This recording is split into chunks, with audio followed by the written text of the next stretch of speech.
Nesse vídeo eu vou te explicar como que funciona a sequência de códigos na programação, como ela executa esses códigos e como que ela faz a renderização, tá? Como é que funciona esse negócio de FPS e tudo mais. Vou usar o Clickteam Fusion como exemplo porque é excelente pra gente poder visualizar a execução das coisas. Eu criei esse objeto aqui e eu vou usar uma variável para ele, rapidão só, minha variável, tá? Eu sei que você não tá vendo porque minha câmera tá na frente, mas você vai entender o que eu tô fazendo, ó.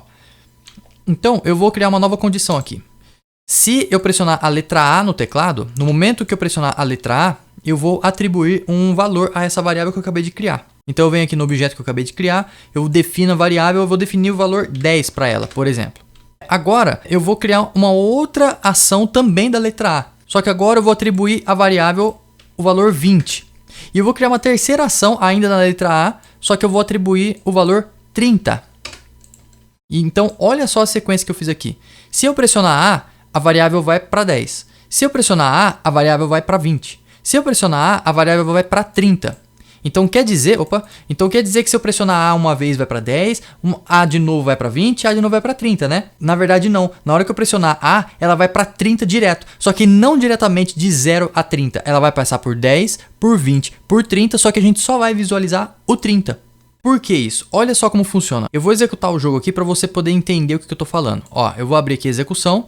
Eu tenho aqui o debugger, e se você olhar no debugger, eu tenho aqui a quantidade de frames por segundo, ou seja, a quantidade de quadros que estão sendo exibidos por segundo. Esses quadros são renderizados pela placa de vídeo. Então, nós temos aqui uma média de 60 a 61 frames por segundo sendo desenhados pela placa de vídeo e exibidos no monitor. E esses frames que estão sendo renderizados, que são desenhados pela placa de vídeo, é que dão uma sensação de movimento, de vida para o negócio aqui. Mas na verdade são fotos estáticas acontecendo 60 vezes por segundo. E por que eu estou falando isso? Porque esses códigos aqui, essa lista de códigos que temos aqui, elas são calculadas todas as vezes antes de renderizar um novo quadro. Ou seja, todas as vezes a máquina ela faz leitura de cada uma dessas linhas de código aqui antes de renderizar um quadro. E quem é responsável por isso é o CPU. Então o CPU ele vai olhando linha por linha aqui do código. Quando ele chega no final, na última linha, ele fala assim para a GPU, ó, para a placa de vídeo, ó, acabei de ler os códigos, pode renderizar. Aí a GPU vai lá e renderiza a imagem. Aí a CPU volta e começa a ler linha por linha de novo, tá? Então é assim que funciona o ciclo de máquina. Ele começa fazendo leitura de cada uma das linhas. Quando ele faz o cálculo de tudo que tem ali, ele processa tudo e calcula tudo. Chega no final, ele manda a placa de vídeo renderizar a parte visual. Então, quando eu volto aqui, eu vou abrir aqui o debugger, vou abrir aqui os valores. Ah, eu não adicionei o objeto aqui, não vai dar para ver os valores. Agora sim. Olha só, eu tenho aqui a variável. Quando eu pressiono a letra A, já vai para 30. Mas a máquina olhou, o CPU olhou linha por linha. Então, ele leu aqui, ó, se pressionar a letra A, muda a variável para 10. Então, o CPU vai lá e muda para 10. Aí na de baixo, ele falou assim, ó, quando pressionar a letra A, muda para 20. Mas eu já pressionei, eu acabei de pressionar a letra A. Então, tá valendo essa linha ainda. Então, ele muda a variável de 10 para 20. E aí quando chega na terceira linha, ainda estou pressionando a letra A, porque a CPU está fazendo todas as leituras no mesmo instante. E aí ele fala assim, opa, tem a letra A de novo, muda aqui de 20 para 30. Então a gente vê o resultado, que é 30. Mas o CPU passou por todas essas etapas. Quer a prova disso? Eu vou criar uma string aqui e eu vou adicionar a string cada uma das etapas da variável, quanto que a variável está valendo, tá? Eu vou aumentar aqui o tamanho do texto só para a gente poder visualizar melhor. Visualizar melhor. Olha lá, então na letra A eu vou mudar o texto. Na primeira letra A eu vou mudar, ou melhor, no início do frame, assim que iniciar o frame, eu vou zerar o texto. Então começou a execução, o texto vai ser zerado. Pronto, ó. Executou, começou a execução aqui, texto zerado, certo? Aí, na primeira letra A, eu vou mudar o texto para minha letra A vale e o valor dela. Então, aqui ó, o texto, eu vou mudar para minha variável vale e agora eu vou pôr o texto aqui. O texto com o valor da variável. Então, ó, ok? Por que tem esse string aqui? Deixa eu diminuir um pouco aqui a letra para a gente poder... Aí, ó. Minha variável vale, 2 pontos, e minha variável active. Por que tem esse string antes? É porque ele tem que converter a variável numérica para um texto, tá? Eu vou falar isso mais para frente. Eu vou fazer aulas sobre conversões de tipos de variáveis. Mas, por enquanto, é isso. Eu fiz uma conversão de uma variável numérica para texto. Vou dar OK.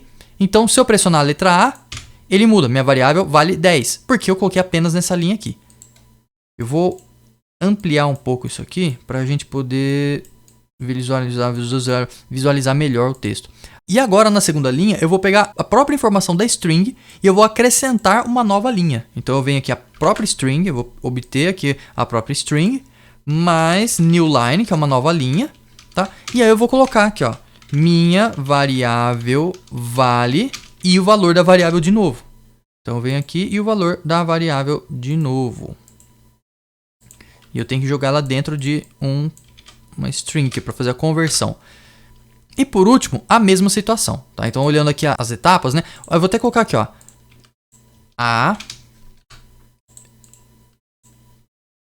B e C. Então, quando eu pressionar a letra A, muda a variável para 10 e fala, minha variável vale tanto. Depois, ainda pressionando a letra A, eu mudo a variável para 20 e eu vou acrescentar mais uma linha, new line, e eu vou colocar B, minha variável vale tanto. E mais uma vez pressionando a letra A, eu vou mudar a variável para 30 e eu vou acrescentar mais uma linha, aqui ó, new line, minha variável vale tanto. Vamos ver? Olha aí, os três textos, tá vendo? Quando eu visualizo aqui, a variável vale 30. Porque, né, a execução final mudou a variável para 30. Mas pode ver que a máquina passou pelas 3 etapas. Visualmente, isso não acontece. Visualmente vai mostrar apenas a etapa final. Porque a máquina, como eu disse, ela vai olhando linha por linha e quando chega no final, manda a informação para a GPU para renderizar. Então, a CPU faz todo o cálculo da posição dos objetos, o ângulo, tudo, calcula tudo. Esse objeto aqui andou tantos pixels em X e em Y, isso aqui fez isso, fez aquilo, vai calculando tudo. No final, quando ele termina de fazer todos os cálculos, manda a informação para a GPU, fala, ó, pode renderizar agora. Aí a GPU vai pegar a informação de todos os objetos que foram modificados e vai atualizar. Então, vai atualizar agora a posição desse objeto para cá, vai mudar a rotação desse objeto para cá, mudar a escala desse aqui para lá, vai mudar a cor desse, vai criar uma nova arte aqui, então tem que desenhar essa arte nova, e assim vai. A placa de vídeo faz toda essa parte visual depois que a CPU faz os cálculos. Por isso que não faz sentido quando você vai jogar algum jogo, por exemplo, Counter-Strike, e aumentar a taxa de FPS do jogo lá para 300, 400. Por quê? Quando você aumenta a taxa de FPS, você está sobrecarregando a CPU à toa. Você está fazendo a CPU executar essas ações aqui 300 vezes por segundo a troco de nada, porque no final das contas, a placa de vídeo ela vai renderizar todos esses 300 frames, só que ela só vai exibir no seu monitor a quantidade máxima que o seu monitor consegue exibir por segundo. No caso, o meu monitor aqui, ele é 60 Hz. Se ele é 60 Hz, ele oscila 60 vezes por segundo, ou ele modifica a informação dele 60 vezes por segundo. Ele vai renderizar imagens na minha tela 60 vezes por segundo. Então o jogo pode estar rodando a 1000, 2000 FPS. Apenas 60 quadros dentro desses 2000 dentro de um segundo é que serão renderizados na minha tela. Então não faz sentido. E pode acontecer ainda o pior, que é o jogo, na hora que você movimenta a tela, ele vai renderizando um pedaço de um frame, aí na hora que ele está fazendo a atualização, porque ele vai atualizando as linhas de pixels, né? Vai atualizando aqui na horizontal. Tá atualizando, aí ele vai renderizar o próximo frame, aí ele já começa a renderizar em outro lugar. Aí continua, ele já está renderizando o próximo frame. E aí dentro dos 60 FPS que era para você exibir na sua tela, você está exibindo os 200, 300 FPS, só que tudo picadinho. Aí tem aquele efeito chamado tearing, que quando você mexe a câmera, você vê tudo dividido assim em retângulos. É porque nesse processo de atualizando linha por linha, você já está criando outros frames, a placa de vídeo está renderizando outros frames. E isso faz sobrecarga da CPU e da GPU à toa. Você está gastando energia, você está desgastando o seu CPU, está desgastando a sua GPU, está gastando mais energia, você está aumentando a sua conta da energia final da sua casa à toa, porque seu monitor só vai exibir 60 FPS.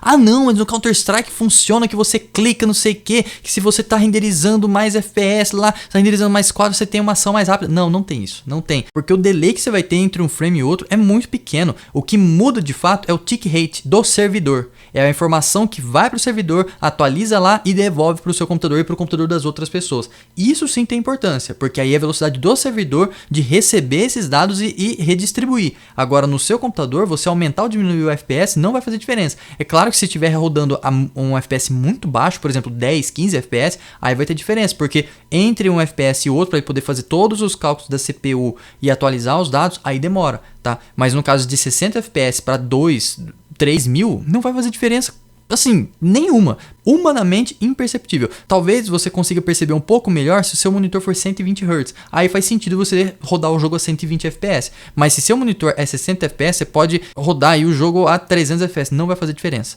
Porque, como eu disse, no caso do Counter-Strike, tem o tick rate, tá? Tem lá o 64 tick rate. Então, você vai sentir diferença no 120 Hz na execução, mas você não vai ter diferença na resposta, porque o problema do atraso do jogo não é o FPS, é o servidor, é o tick rate, é o tempo que a informação leva para ir para lá, fazer a atualização lá e voltar. É isso, esse que é o maior problema. Um ping menor da sua internet vai ter um resultado melhor do que você jogar o jogo a 400 FPS, tá? Isso no caso do Counter-Strike, mas qualquer outro jogo, o tempo de resposta entre um jogo que tá rodando a 60 FPS e 120 é muito pequeno. Só para você ter uma pequena ideia do que eu tô falando. Se você tá rodando o jogo a 60 FPS, quando você clica no mouse, você vai ter a resposta visual 16 milissegundos depois. Isso é muita pouca coisa. Visual, tá? Porque o cálculo é feito imediatamente. No momento que você clica, a máquina já... Porque ele tá lá rodando, ele tá sempre fazendo o cálculo. Na hora que você clica, dentro daquele frame que vai ser renderizado, ele já faz o cálculo, ele já executa todos os cálculos que precisa e já renderiza para você dentro de 16 milissegundos. É muito pequeno. E se for 120 FPS? Vamos ver 120 FPS. É 1 sobre 120. Olha isso. Vai ser 8 milissegundos. 8 milissegundos. 8 milissegundos. É muito pouca coisa. 8 milissegundos de diferença entre 60 FPS e 120 FPS não é nada. Não é nada, é muito pouca coisa, tá? Então, o problema que você tem aí no seu jogo online, que tá demorando para responder, não é FPS. Você aumentar para 300, 400 FPS, não vai mudar nada. Você só vai ter desgaste das suas peças. Visualmente, você vai continuar tendo a imagem em 60 FPS ou 120, dependendo do seu monitor, tá? Não vai fazer diferença na execução do jogo. Ah não, Matheus, mas eu percebo 8 milissegundos. Cara, você é praticamente um super-humano, porque 8 milissegundos é quase imperceptível pra gente. Só se você estiver muito louco de café, aí você consegue perceber os 8 milissegundos, porque é muito pouco. E você quer a prova científica do que eu tô falando? Olha isso. TR simples, que é o tempo de reação, é o movimento necessário para um observador responder à presença de um estímulo. Por exemplo, um sujeito pode ser solicitado a pressionar um botão assim que uma luz ou som aparecer. O TR médio, tempo de reação médio para indivíduos em idade universitária, é de cerca de 160 milissegundos. 160! 8 milissegundos você não percebe, você pode ter certeza, para detectar um estímulo auditivo e aproximadamente 190 milissegundos para detectar estímulos visuais. Quase 200 milissegundos. Isso em frames, vamos ver quanto que vai em frames isso aqui. 1 dividido por 30, vai dar quanto? Vai dar 33 milissegundos. Vamos fazer 1 dividido por 15, dá 66 milissegundos. Vamos fazer assim, ó, 1 dividido por 7. Vai dar 142 milissegundos. Ainda tá abaixo dos 190 milissegundos que a gente tem de resposta visual. Cara, 142, isso são 7 frames por segundo. Ou seja, o seu tempo de resposta, vamos jogar aí que ser muito rápido. Vai levar, é como se fosse 7 frames por segundo. Então, se eu estivesse rodando o jogo a 7 frames por segundo, entre um frame e outro você teria uma resposta imediata. Nossa, eu acabei mudando o assunto do vídeo, né? Mas enfim, então entenda, quando você coloca o jogo para rodar a 300, 400 FPS, você só está gastando a sua máquina. Não faça isso. Deixa o jogo rodando a 60 FPS e faz o cálculo de delta time, que é muito melhor, porque aí mesmo que seu jogo varie o FPS, ele vai manter a execução, tá? Isso eu vou falar mais para frente também em outro vídeo, tá? Sobre delta time, eu vou explicar sobre isso. Mas então, entenda, ciclo de máquina. A máquina passa por cada um dessas linhas de código e executa cada uma delas. E não só isso, a máquina verifica a condição e dentro da condição ela também executa em ordem as ações, né? Os eventos. Então ela vê a condição e executa na ordem. Depois a próxima condição e executa na ordem. A próxima execução e executa na ordem. Entendeu? A condição. Então tem uma sequência aí que vem da condição e do efeito. E tem algumas linhas de código que a CPU pula. Na hora que ela começa a fazer a leitura, ela pula. Por exemplo, um comentário. Meu comentário. Isso aqui não vai ser calculado pela máquina, ele simplesmente vai ignorar. E na hora de compilar o seu projeto, o que é compilar, Matheus? É quando você pega tudo que você colocou aqui de código, fecha num arquivo e manda para alguém. Aí a pessoa consegue executar na máquina dela sem precisar da engine, no caso, sem precisar do Qliktin Fusion. Isso é compilar. E no caso, não compila comentário. Nenhuma linguagem engine framework vai compilar comentário. Não faz sentido compilar comentário, só vai compilar os bytes ali dos códigos que faz a execução. Tá? Então, o comentário é uma coisa que não entra no final.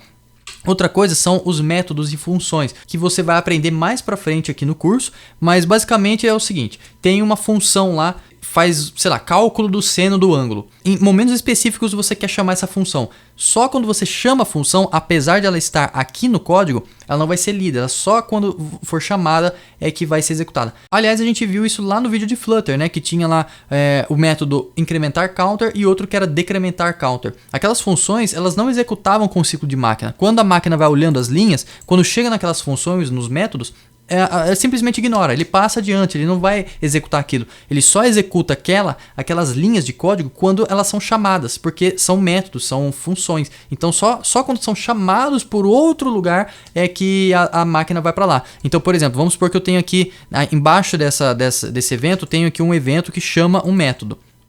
Então eu vou colocar aqui, ó, minha função. Então ele chama uma vez.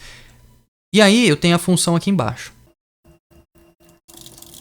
Então o que acontece? A máquina está descendo, ela chegou nessa linha, executou. Aí chegou aqui nessa segunda linha, olhou a condição e vai olhando cada um dos efeitos. Aí chegou nesse aqui, ó, start loop, minha função. Chamou a função. Aí a máquina vai pular para essa linha, vai executar a função e vai voltar para cá e vai continuar o ciclo. E aí quando chegar nessa função aqui, ele simplesmente vai ignorar, porque essa função só funciona quando ela é chamada. Tá? Não se apegue ao nome loop, porque aqui no Qliktin Fusion, loop funciona de uma forma e na programação no geral, o loop funciona de outra forma. O loop na programação normal, ele é executado assim que a máquina chega ali. O ciclo de máquina está olhando linha por linha, chegou na linha do loop, ele vai executar. Já no Qliktin Fusion não, só executa quando é chamado, funciona um pouco diferente. Eu não vou abordar sobre loopings aqui no Qliktin Fusion porque vai causar mais confusão do que solução. Você vai acabar confundindo com os loops da programação de fato, tá? Então não vou abordar sobre loopings aqui, mas nós vamos ver sobre loopings sim na parte de código de programação, certo? Então, basicamente é isso, tá? Tem linhas que a CPU vai ignorar, ela só vai ser executada se aquela linha for chamada. E outras que ela nunca vai executar mesmo, que são os comentários, por exemplo. Mas no geral, o ciclo de máquina vai olhando linha por linha e vai executando linha por linha, tá? Isso a gente vê em Assembly, porque no Assembly você tem que fazer todo o controle de tudo. Você tem que, tipo assim, ó, eu quero mandar um dado para um slot de memória. Você tem que definir qual é esse slot de memória. Então eu quero mandar lá no slot 0xF2B543. Aí você coloca lá o endereço da memória, manda a informação que você quer na memória, depois você mexe nessa memória, você vai, desce. Nossa, olha, Assembly é um negócio difícil. Eu não lembro se eu falei sobre Assembly nessa gravação aqui ou se foi na gravação anterior, porque eu já gravei esse curso e ficou muito ruim e eu tô regravando ele. Então não sei se eu gravei isso, falei isso na outra gravação ou nessa. Mas os caras que criavam jogo na década de 90, eles criavam tudo em Assembly. Os caras são heróis, porque, olha, Assembly é um negócio difícil pra caramba. Meu Deus, meu Deus. Mas é isso. Eu espero que você tenha entendido sobre o ciclo de máquina e renderização, tá? Então, basicamente, CPU faz a leitura dos códigos, quando ele termina, ele dá OK lá para a GPU e a GPU vai executar. Ela executa isso 60 vezes por segundo. Então, se você aumenta o FPS do seu jogo, ele vai executar mais vezes os mesmos códigos que tem aqui. E isso vai exigir mais a CPU, mais a memória RAM, você vai ter desgaste maior das suas peças, você vai ter maior consumo de energia, sua fonte vai exigir mais, sua conta de luz vai vir mais cara e assim vai, ok? Eu espero que você tenha gostado e até o próximo vídeo. Falou! Esse vídeo que você acabou de assistir faz parte do conteúdo gratuito do meu curso Aprenda a Programar Rápido. Como eu disse, eu vou te ensinar a programar gratuitamente. Mas considere adquirir o curso, porque além do conteúdo adicional que você vai ter acesso, que eu vou ir gravando e publicando ao longo do tempo, você vai ter acesso ao canal exclusivo para alunos lá no servidor do Discord do Estação Maker. Você também me apoia a continuar publicando tutoriais gratuitos no canal Estação Maker. E poxa, todos esses benefícios aí por R$ 29,90 por tempo limitado, que você paga só uma vez, não é uma assinatura que você vai pagando sempre. Você paga só uma vez e tem acesso a tudo isso aí. Eu acho que vale a pena, né? E se você está assistindo esse vídeo pela plataforma do curso e não é inscrito no meu canal, clica aí no título do vídeo ou em algum botão que redireciona lá para o canal Estação Maker, se inscreve no meu canal e depois você volta a assistir o curso pela plataforma. Eu fico muito grato se você fizer isso. E é isso, até o próximo vídeo. Falou!